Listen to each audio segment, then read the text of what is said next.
حضرت موسیٰ کی دور کا ایسا بندہ تھا جس نے اپنی زندگی کے تقریباً 70 سال تک اللہ کی اطاعت و فرما برداری میں بسر کیے تھے. ایسا عبادت گزار کہ ہر دن روزے کی حالت میں گزارتا، رات کا وقت ہوتا تو تہجد میں گزارتا ہے. 70 سالوں سے گویا اس نے اللہ کی ایک لمحے کے لیے نافرمانی نہ کی تھی. ایسے بندے کا وصال ہو گیا، انتقال ہو گیا. جب لوگ دفنا کر چلے گئے تو قوم میں دیکھنے والے نے دیکھا اور اس سے پوچھا کہ بتلاؤ تو صحیح، اللہ نے تمہارے ساتھ کیا معاملہ کیا؟ تو وہ انسان جو 70 سال سے اللہ کی اطاعت و فرما برداری کرتا رہا،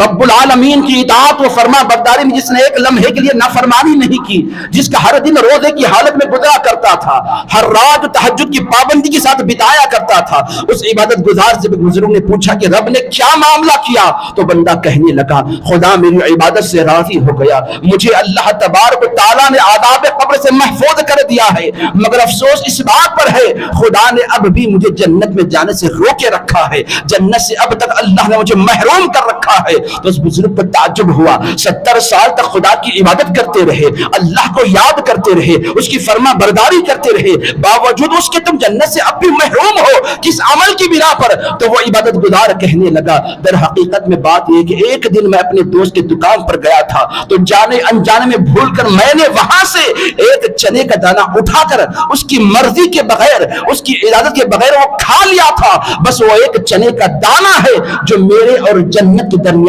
رکاوٹ کا سبب بنا ہوا ہے. آپ اندازہ کیجئے حاضرین کرام، غور کریں، ایک ایسا عبادت گزار بندہ جس کے 70 سال اللہ کی اطاعت میں گزرے ہیں، 70 سال تک مسلسل روزے رکھتا رہا، 70 سال خدا کی عبادت میں رات بھر جاگتا رہا، ایسا عبادت گزار بندہ بھی جنت سے اس لیے محروم کر دیا گیا کہ اس نے انجانے میں ایک چنے کا دانہ اس کی مالک کی مرضی کے بغیر اٹھا کر چبا لیا تھا. ایک چنے کا دانہ کوئی اگر کھا لے جنت سے اسے روکا جا رہا ہے. آج لوگ جو ہے اوروں کی زمینوں کو ہڑپ رہے ہیں، یتیموں کا مال ظلم سے کھا رہے ہیں، مساجد کے ملکیوں پر قبضہ کر کے رقم کھا رہے ہیں، ناپ تول میں کمی کرتے ہوئے ڈنڈی مارتے ہوئے لوگ اپنا گزارا کر رہے ہیں، ایک ایک زمین 4 لوگوں کو بیچ کر اس پر اپنی آمدنی کا ذریعہ بنائے بیٹھے ہوئے ہیں. رشوت کے ذریعے سے، بیاج بڈی کے ذریعے سے، سودی کاروبار کے ذریعے سے جو لوگ گزارا کر رہے ہیں وہ کان کھول کر سن لے، تمہاری زندگی تو اگرچہ مختصر سی ہے، ارے انسان کی زندگی 50 سال میں 70 سال ہے، اور اس میں سے کتنا ایسی عمر ہوتی ہے انسان چاہ کر بھی عبادت نہیں کر سکتا.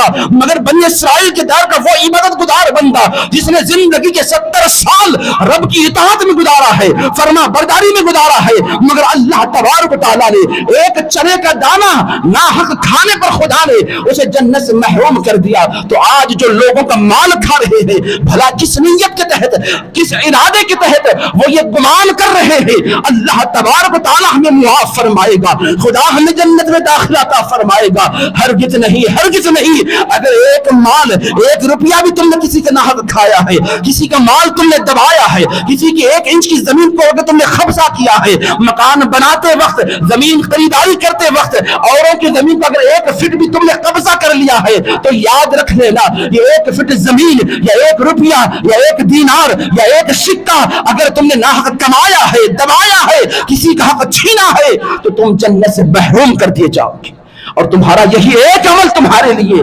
جہنم کو جانے کے لیے کافی بن جائے گا. خدا را عقل حلال پر گزارا کرو، حرام کے ذریعے سے کبھی نہ کماؤ. دنیا مختصر سی ہے، اسے حرام کمائی میں نہ گزارو، حلال طریقے سے کماؤ.